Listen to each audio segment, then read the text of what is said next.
Assalamualaikum warahmatullahi wabarakatuh. Yang saya hormati Bapak Bahar Amal SPD ME selaku dosen pengampu mata kuliah Literasi Digital Lanjutan 2. Serta tidak lupa kepada teman-teman kelas 3C yang saya banggakan. Pertama-tama, marilah kita panjatkan puji serta syukur atas kehadirat Allah Subhanahu wa Ta'ala, karena berkat rahmat dan karunia-Nya kita dapat berkumpul pada pagi hari ini melalui Zoom meeting dalam keadaan sehat walafiat. Tidak lupa, sholawat serta salam semoga selalu terlimpah curahkan kepada junjungan kita, Habibana wa Nabiyana wa Maulana Muhammad Sallallahu Alaihi Wasallam, serta kepada keluarganya, para sahabatnya, dan kita selamatnya sampai akhir zaman. Amin. Moderator dari kelompok 4 yang akan memandu jalannya presentasi pada pagi hari ini. Yang mana pada presentasi kali ini akan membahas mengenai hasil review buku berjudul Blockchain: A Practical Guide to Developing Business, Law and Technology Solutions karya Joseph J. Bambara, Paul R. Allen, Kedar Iyer, dan kawan-kawan. Serta jurnal yang berjudul Aplikasi Berbasis Blockchain dalam Dunia Pendidikan dengan Metode Sistematik Review karya Qurratu Aini, Untung Raharja, Nuke Puji Lestari Santoso, dan Anggun Oktariani. Sebelum presentasi dari kelompok 4 dimulai, izinkan kelompok 4 memperkenalkan dirinya terlebih dahulu. Baik, bisa di next. Yang pertama ada Muhammad Ibrahim, kemudian ada Nadia Putri, lalu ada Nuki Restia Melani, selanjutnya ada Nur Hasana Masud, kemudian ada saya sendiri, Sasmita Dinastiti, lalu ada Siti Marwatu Laila, ada Tiara Fatmawanti, dan yang terakhir ada Yesil Staris Timorangkir. Baik, langsung saja kita masuk ke dalam pemaparan hasil review. Bisa di next. Yang pertama ini ada review buku Blockchain: A Practical Guide to Developing Business, Law and Technology Solutions. Next. Ini bagian pertama tentang buku. Judul bukunya adalah Blockchain: A Practical Guide to Developing Business, Law and Technology Solutions. Nama penulisnya adalah Joseph J. Bambara, Paul R. Allen, dan kawan-kawan. Kemudian tahun terbitnya 2018, penerbitnya McGraw-Hill Education. Jumlah halamannya ada 302 halaman, ISBN-nya 9781260115864. Baik, bisa di next.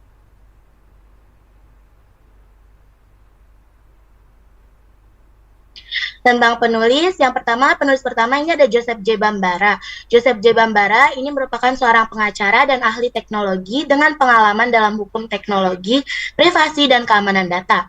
Dia juga pendiri UCNY Inc. dengan pengalaman lebih dari 30 tahun di berbagai bidang teknologi, termasuk LOT dan blockchain. Joseph J. adalah penulis buku terkenal di bidang pengembangan perangkat lunak dan memiliki gelar doktor hukum dan gelar master di ilmu komputer. Selanjutnya ada Paul R. Allen. Paul R. Allen adalah seorang direktur di Enterprise Engineering Inc. dengan lebih dari 25 tahun pengalaman dalam merancang dan mengembangkan sistem aplikasi. Paul juga merupakan seorang pengajar dan penulis terkemuka di bidang teknologi berorientasi objek, blockchain, LOT, dan kontrak pintar atau smart contract. Dia telah memberikan presentasi di berbagai kota di seluruh dunia dan memiliki sejumlah buku yang diterbitkan dalam bidang teknologi. Baik, untuk pemaparan selanjutnya akan dilanjutkan oleh Nur. Kepada Nur, dipersilahkan.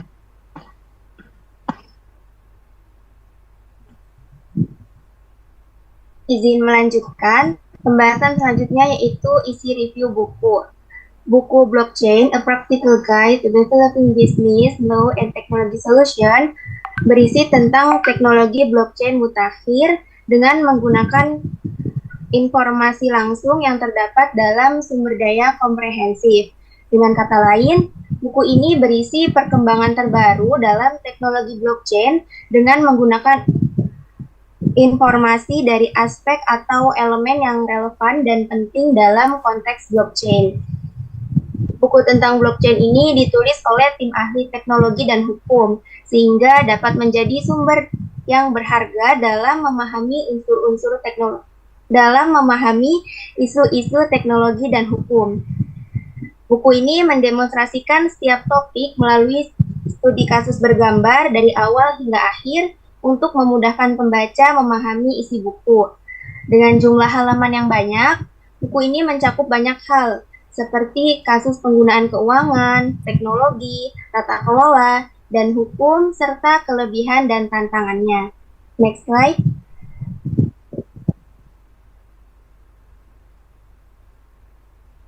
Kemudian ada kelebihan dan kekurangan buku.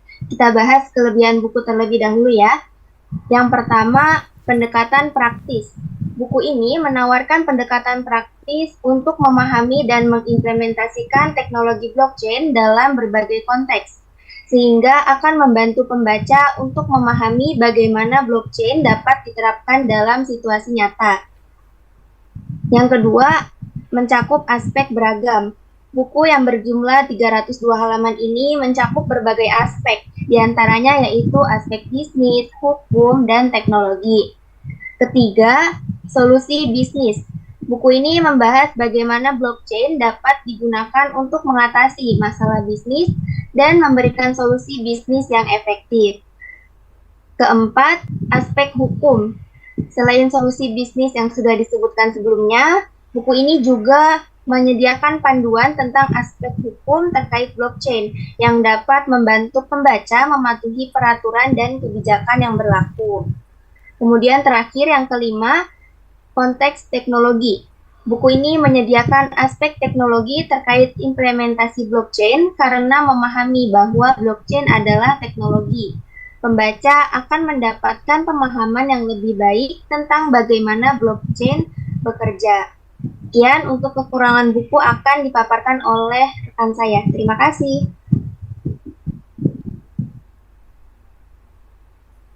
Baik, untuk selanjutnya ada kekurangan dari buku yang kami review. Yang pertama ada keterbatasan dalam pembaruan data tidak sesuai dengan perkembangan zaman. Nah, teknologi blockchain terus berkembang dengan cepat. Akan tetapi buku ini tidak selalu mencakup perkembangan terbaru dalam dunia blockchain. Sehingga dikatakan buku ini tidak sejalan dengan perkembangan zaman sesuai dengan semakin pesatnya dunia blockchain. Lalu yang kedua, terbatas pada sudut pandang tertentu. Buku ini terfokus pada sudut pandang bisnis, hukum, dan teknologi tertentu dalam konteks blockchain. Ini berarti beberapa aspek atau aplikasi blockchain tidak dibahas secara mendalam atau bahkan diabaikan. Lalu selanjutnya ada pendekatan terlalu teoritis.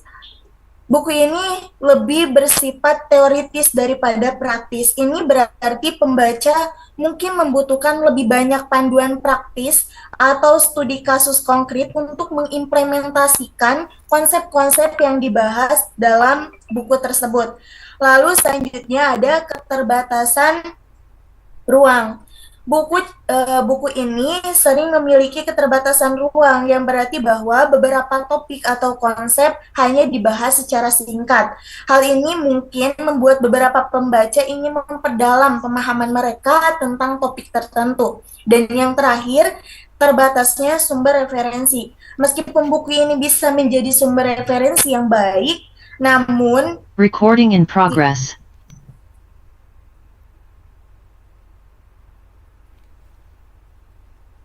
Namun, tidak selalu menyediakan daftar sumber referensi atau bahkan tambahan yang memungkinkan pembaca untuk mendalami topik lebih lanjut.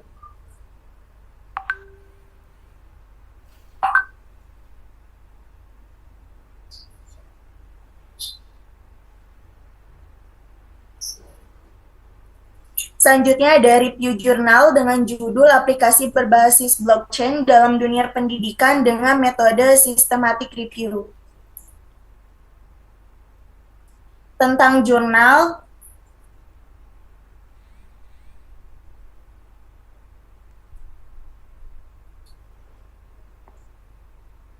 di situ ada jurnal CES, Journal of Computer,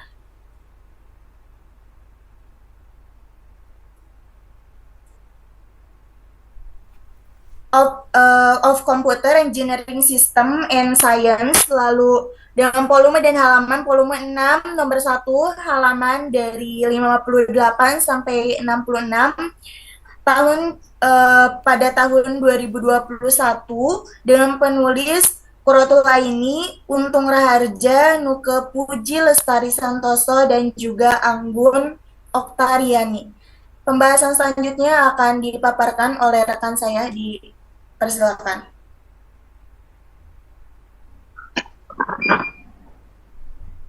Next slide. Tujuan penelitian. Yang pertama itu memberi pemahaman terkait pentingnya teknologi baru untuk meningkatkan bidang pendidikan. Itu berarti penelitian ini mencari tahu dan juga memahami bagaimana peran dan manfaat teknologi-teknologi yang ada bagi dunia pendidikan. Tujuan penelitian selanjutnya adalah menanggulangi kendala dalam sistem pendidikan. Di dunia pendidikan pasti ada saja kendala. Penelitian ini bertujuan untuk mencari solusi atas permasalahan yang ada. Peran blockchain selanjutnya adalah penggunaan blockchain dalam pendidikan. Dalam dunia pendidikan, penggunaan blockchain dapat meningkatkan keefektifan proses belajar dan juga mengajar, meningkatkan keamanan sertifikat, dan memudahkan penyimpanan catatan akademik siswa, sertifikat digital, dan pengembangan platform pelacakan transkrip digital. Dan yang terakhir adalah efektivitas integrasi blockchain. Next slide. Subjek penelitian. Penggunaan teknologi blockchain dalam sistem pendidikan untuk mengatasi masalah seperti pembayaran, kepercayaan siswa, dan juga sertifikasi. Selanjutnya akan dibacakan oleh teman saya.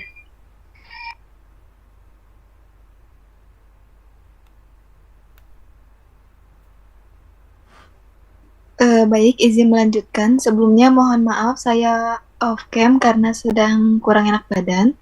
Baik, izin melanjutkan. Selanjutnya ada metode penelitian. Penelitian dilakukan dengan metodologi peninjauan sistematis atau digunakan untuk mengumpulkan, mengevaluasi, dan mensintesis penelitian yang telah dilakukan sebelumnya dalam bidang tertentu. Baik, next slide. Selanjutnya, sumber jurnal. Kami mendapatkan jurnal ini melalui internet.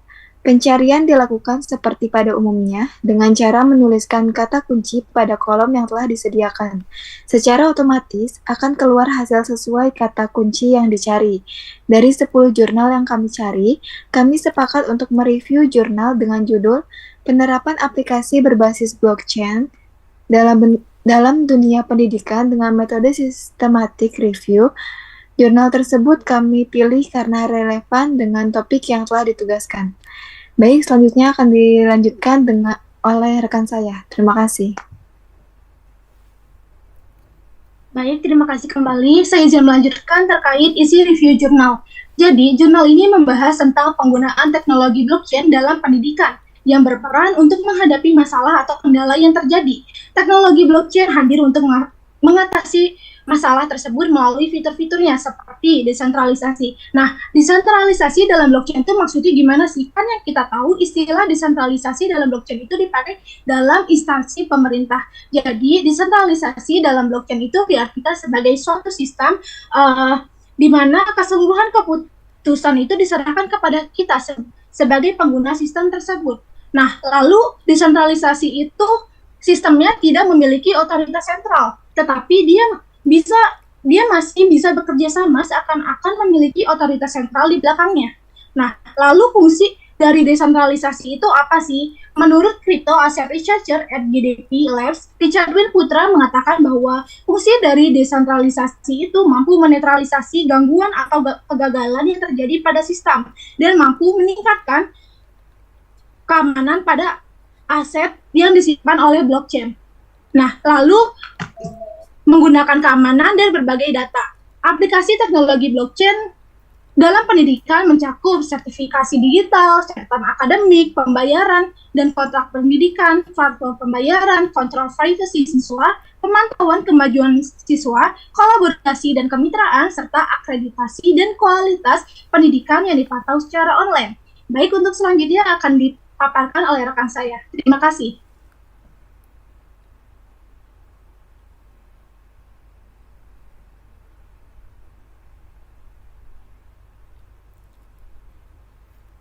Baik, bisa di next. Izin melanjutkan yang pemaparan yang selanjutnya, yaitu mengenai kelebihan dan kekurangan jurnal yang berjudul Aplikasi Berbasis Blockchain dalam Dunia Pendidikan dengan Metode Systematic Review. Pembahasan yang pertama yaitu mengenai kelebihan jurnal. Kelebihan jurnal nomor 1 yaitu menambah pengetahuan. Jurnal ini bisa membantu kita belajar lebih banyak tentang bagaimana teknologi blockchain digunakan dalam pendidikan. Lalu kelebihan yang kedua yaitu metode penelitian yang baik. Mereka yang menulis jurnal ini menggunakan metode penelitian yang baik sehingga hasil penelitiannya lebih bisa dipercaya. Kelebihan yang ketiga yaitu jurnal ini berisi hal-hal yang penting. Dikarenakan teknologi blockchain penting saat ini, jurnal ini bisa memberikan informasi yang berguna tentang cara teknologi ini dapat digunakan di sekolah atau di universitas. Lalu kelebihan yang kedua yaitu keamanan dan transparansi. Jurnal ini menyediakan informasi tentang teknologi blockchain, dan teknologi blockchain adalah alat yang bagus untuk menjaga informasi tetap aman dan terbuka. Hal ini bisa membantu mencegah pemalsuan sertifikat atau catatan akademik. Lalu yang pembahasan yang selanjutnya yaitu mengenai kekurangan jurnal. Kekurangan jurnal yang pertama yaitu bukan solusi untuk semua hal. Teknologi blockchain bukanlah jawaban untuk semua masalah, dikarenakan di dalam jurnal ini hanya menjelaskan atau menitik beratkan terkait teknologi blockchain pada pendidikan, tetapi jurnal ini tidak mengatakan kapan sebaiknya teknologi blockchain digunakan dan kapan tidak. Lalu kekurangan yang kedua yaitu kurangnya contoh nyata. Jurnal ini mungkin tidak memiliki cukup contoh nyata atau bukti tentang cara teknologi blockchain digunakan di sekolah. Hal ini bisa membuatnya sulit untuk dimengerti tentang cara kerjanya dalam kehidupan sehari-hari. Lalu kekurangan yang ketiga yaitu sulit untuk dimengerti. Teknologi blockchain bisa dikatakan sulit untuk dimengerti, dan juga jurnal ini mungkin tidak menjelaskan blockchain dengan baik. Hal ini bisa membuatnya sulit bagi pembaca yang berusia 17 tahun ke bawah untuk memahaminya. Lalu yang kekurangan yang keempat yaitu belum semua orang menggunakannya. Tidak semua sekolah atau universitas sudah menggunakan teknologi blockchain, jadi jurnal ini mungkin tidak langsung bermanfaat bagi semua orang. Baik, pembahasan saya cukup sampai di sana. Saya serahkan kembali kepada moderator.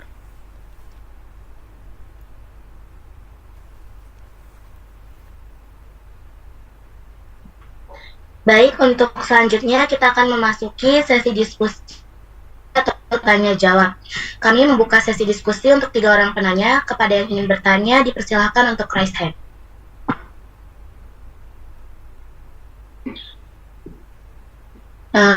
Untuk Siti Maulida, dipersilahkan untuk bertanya. Baik, terima kasih Nita. Izin bertanya, bagaimana sih potensi pengembangan lebih lanjut dari penerapan blockchain dalam pendidikan? Terima kasih. Baik, terima kasih. Mau selanjutnya kepada Nuria, dipersilahkan. Baik, izin bertanya, apa sih manfaat utama dari penerapan blockchain ini dalam bidang pendidikan? Sebelumnya, terima kasih.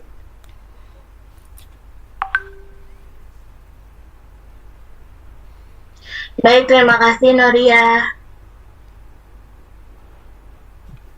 Selanjutnya kepada Rohma, dipersilahkan.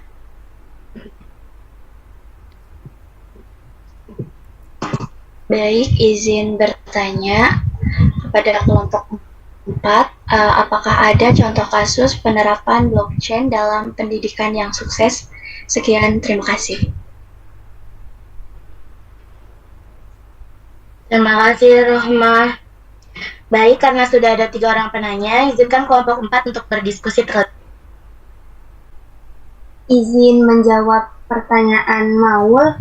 Tadi pertanyaannya, bagaimana potensi pengembangan lebih lanjut dari penerapan blockchain dalam pendidikan? Jawabannya, penerapan teknologi blockchain dalam pendidikan memiliki potensi pengembangan lebih lanjut yang signifikan.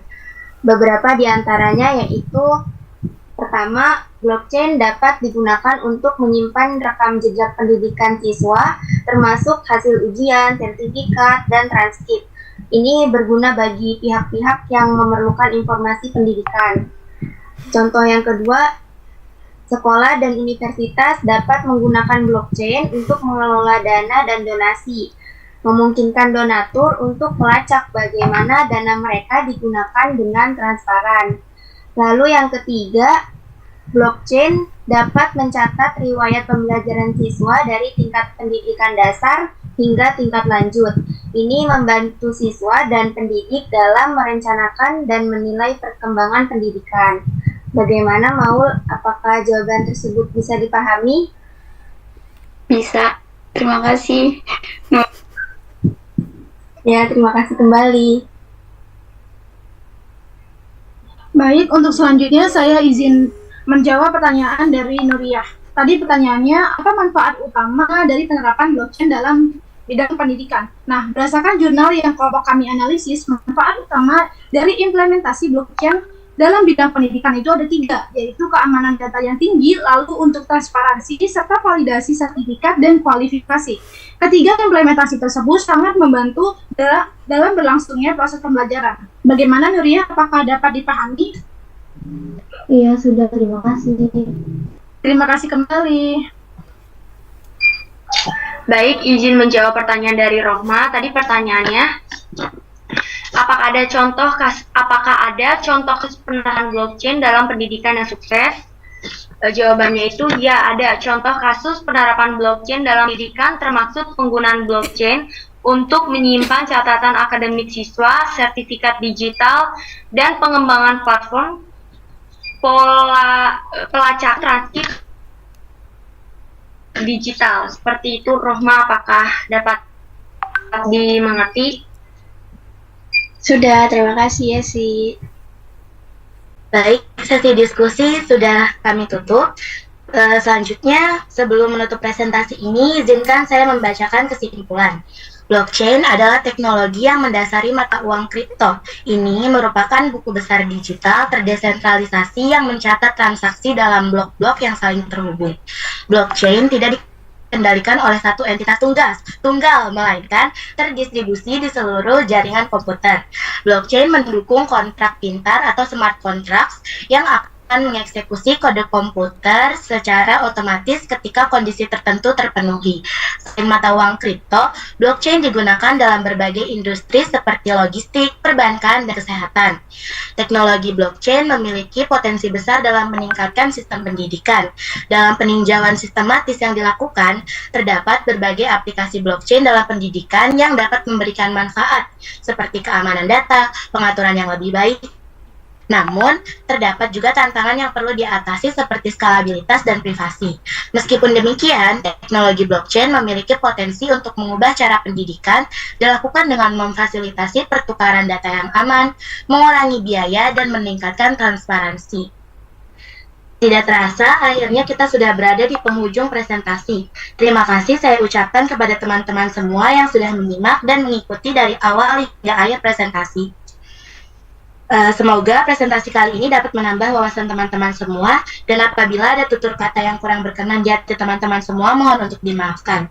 Sekian presentasi dari kelompok kami. Wabillahi taufiq wal hidayah. Wassalamualaikum warahmatullahi wabarakatuh.